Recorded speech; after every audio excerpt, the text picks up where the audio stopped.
ये संस्कृति के अंत में हुआ था। यौगिक व्यवस्था उस समय छिन्न भिन्न हो रही थी। समुचित व्यवस्था देने वाला कोई नहीं था। कुलकर्णों ने जो व्यवस्था की वह कुछ समय बाद प्रभावहीन व निस्तेज हो गई। नित नई उलझने बढ़ती जा रही थी। स्वयं नाभि कुलकर भी किसी तरह इस दायित्वपूर्ण पद से छुटकारा पाना चाहते थे। कहीं कोई समाधान नहीं मिल रहा था। उस समय भगवान का जन्म हुआ। भगवान का जीवन, उनका संघर्ष और मानव को उनके देन की महत्ता बताने 13 बंदी महिला मंडल सोलापुर के इतिहास में पहली बार आपके सामने रोचक प्रस्तुति देने जा रही है। तीर्थंकर आदिनाथ को शीश नवाते हैं। ऋषभनाथ जी का तुमको वैराग बताते हैं। कैसे हुए थे वैरागी हम ये बतलाते हैं। ऋषभनाथ जी का तुमको वैराग बताते हैं। प्रथमनाथ है आदिनाथ जी ऋषभनाथ भगवान। नाभिराय और मरुदेवी की सर्वोत्तम संतान। चैत्रवदी नवमी को जन्मे नगर अयोध्या धाम। आदिनाथ भगवान का पहले ऋषभनाथ था नाम। ऋषभनाथ जी अंक गणित का करते हैं विस्तार। प्रतिदिन सबको लिखना सिखाते बीज गणित का सार। राजा प्रजा सुखी थे सारे, सबको था संतोष। राज में दोष नहीं, हर कोई था निर्दोष।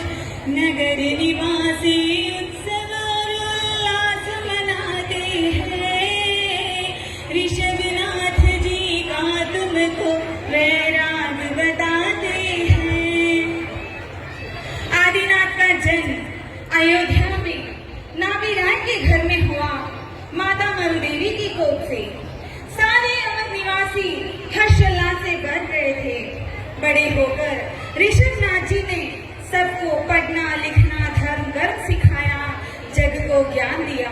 सब कुछ अच्छा चल रहा था, परंतु एक बार उनके नगर में अकाल पड़ गया। कल्पवृक्ष बिछड़ने लगे और प्रजा दरबार में आकर अपना दुखड़ा सुनाती है। कल्पवृक्ष जब लगे बिछड़ने, प्रजा हुई बेहाल। आते हैं दरबार में सारे, कहते हैं अपना हाल। आप ही राह निकालो कोई, हम सब है अज्ञान। आप हमारे माता पिता है, हम संतान समान। ऋषभनाथ उन सबका संशय दूर भगाते हैं। उन सबको फिर सूर्य चंद्र का ज्ञान कराते हैं। खेती करना, फसल उगाना सब समझाते हैं।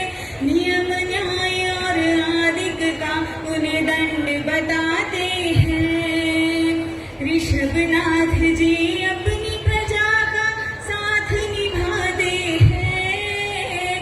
तीर्थंकर आदिनाथ को शीश नवाते हैं।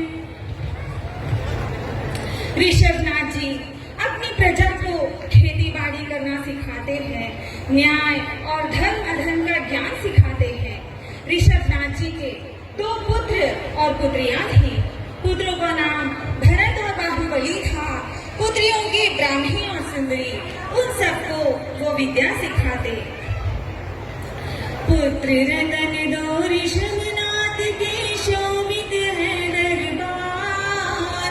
बाहुबली और भरत है दोनों सुंदर राजकुमार, दो पुत्री हैं ब्राह्मी सुंदरी, आदिनाथ आंगन।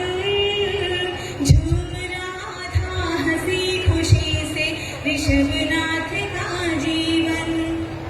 एक बार करवाते हैं वो नृत्य का आयोजन, बैठ के सब दरबार कर रहे नृत्य का अवलोकन। अल्पायु नृत्यांगना की थी नाच रही दरबार, कच्ची गली सी थी वो अप्सरा, गई नाच के हार। गिर गई वो कम उम्र अप्सरा, सत्य बताते हैं ऋषभनाथ जी का तुमको वैराग बताते हैं। उस अप्सरा की आयु